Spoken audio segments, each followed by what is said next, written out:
Trump's approval rating has apparently hit a new low, 45%. This is across 6 battleground states. The general polls are not doing well for him either, but let's see what we can learn from some of these polls recently. We've got surveys of Arizona, Florida, Michigan, North Carolina, Pennsylvania, and Wisconsin found 45% approval of Trump's overall job performance versus 55% disapproval. We're gonna delve into some particular areas in just a second, but my immediate reaction is that I understand that many people will see that and think, well, that's good. Trump's bad, and so he's not doing particularly well in these battleground states. That's bad for him in election. But I also look at that and think he's at 45%. How many ways can one fail? What heights of failure can one ascend to? And still 45% are like, yeah, no, that's good. Let's see more of it. I'm sorry.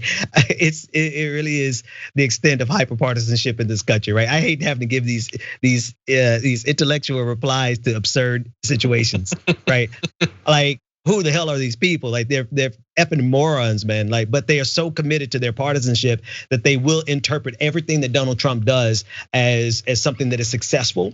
Or if it's unsuccessful, then they create this entire conspiracy theory around it, enter QAnon. So they have their coping mechanisms to make sure that they never have to come to terms with the reality that they signed up with a sadistic, egomaniacal narcissist who's potentially gonna get this country killed.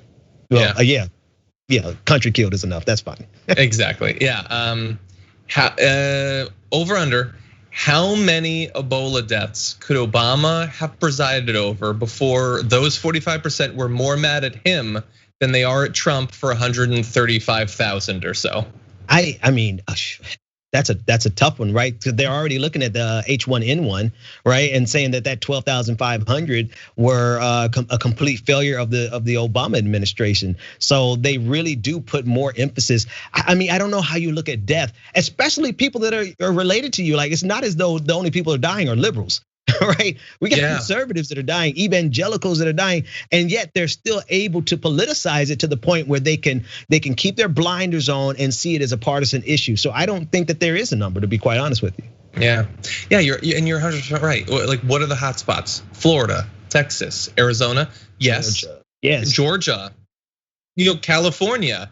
But if you look at what some of these like beach communities are doing in California, even that kind of partisan, it seems like it's probably gonna be disproportionately Republicans there. Maybe their leaders should start to take it more seriously.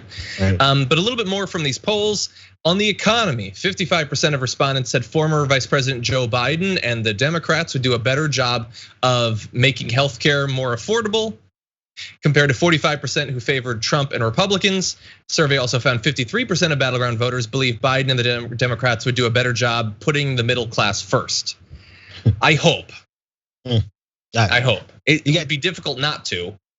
But you have two kind of weird things going on with that data, right? It kind of parallels what you just said, like how many people have to lose their jobs. We're really at depression levels of unemployment, or we're approaching them. We have 5.4 million people who lost their health care. Like how can 45% still support Donald Trump? But then at the same time, you have the stock market that is booming, right? You have Chase, JP Morgan and Chase, who posted record profit margins. And so it really shows like there's a fracture in this solidarity that they have around neoliberal economic policies that benefit Wall Street versus Main Street.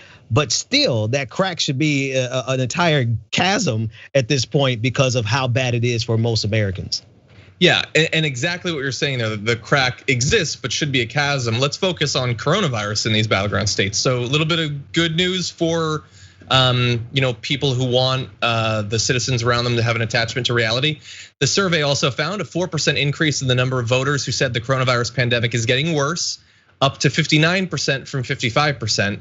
And the issue is that it's not like your opinion whether it's getting worse. More people are getting sick, more people are in the hospitals, deaths are going up. I guess we can have sort of a philosophical discussion about, I don't know. It is getting worse. It's not up to us to decide. But the crazy number, Ben, is on the topic of the coronavirus specifically, 54% said Biden and the Democrats would do a better job, compared to 46% for Trump and the Republicans.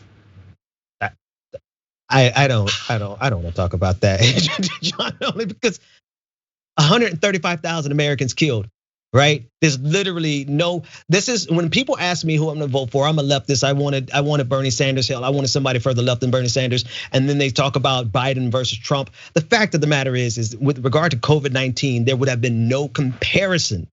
There would probably be 60 to 70,000 people still alive now if a Democrat was in charge of managing this crisis, or hell, even if George W. Bush, as ridiculous as he was with Katrina, he would not have been so incompetent and so feckless and made decisions that led directly to the death of people. I'm sorry. Exactly. Jesus. Yeah, not only would that huge chunk of people, like if Biden was president, that huge chunk of people would still be alive, but even with the far lower death count, they would be running full steam, the Republicans, to replace him based on his failures. 54% say Biden would do a better job. 46% say Trump would do a better job. I don't want Biden in so that Biden can do a better job. I want Biden in so Biden can do a job, because they have been AWOL for months. Yeah. And the only thing worse than Trump's indifference to the virus is the occasional bit of time when he's sort of taken an interest, when he starts talking about UV lights and about bleach and about how testing is bad and all of that. Like, he has 46% basically approval on this, on a thing that he has apparently been rooting for the virus for months now. We live in imaginary, in Wonderland. I don't even know what it is. We live in the upside down, man. We are living in the bad timeline. We live in the upside down, but Hopper's rooting for the Demogorgon. Okay, a little, and again, more evidence of the fact that we live in the upside down is Joe Biden currently leads Donald Trump by 5 points in Texas. We can take that one. What is going on? And every time I see something like that, I think it can't actually come true. He can't actually win Texas, especially considering some of these other numbers we've talked about. But I don't know, maybe it's possible. If it happens, Ben, there's no election at that point, right? Like it's not a question if Texas goes for the Democrats. Right. This is Joe Biden's campaign to lose, right? This is an election to lose. In fact, this is a landslide for him to lose. There is literally no reason that Joe Biden should not run up the scoreboard like Ronald Reagan did. Was it 1980? The 1979 election, 1980 election. There's really no reason except for the fact that he has a couple of trouble spots that if he's not careful of, it could end up being a close race and potentially a race that he could lose. So I hope that the Democrats don't get too comfortable with these positive numbers.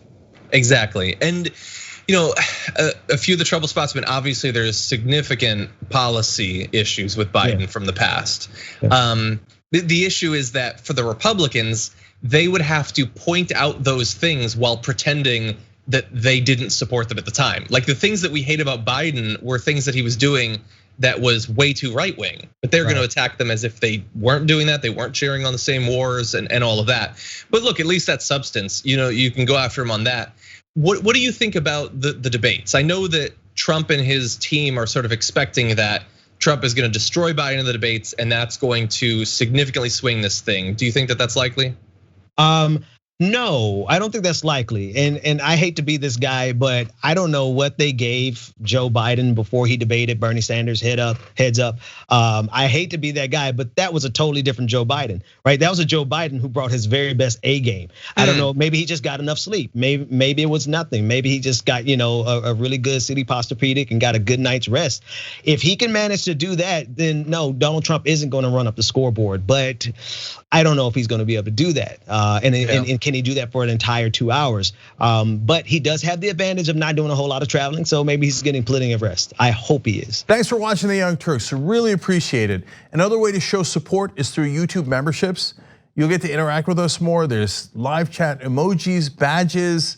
You've got emojis of me, Anna, John, JR. So those are super fun. But you also get playback of our exclusive member-only shows and specials right after they air.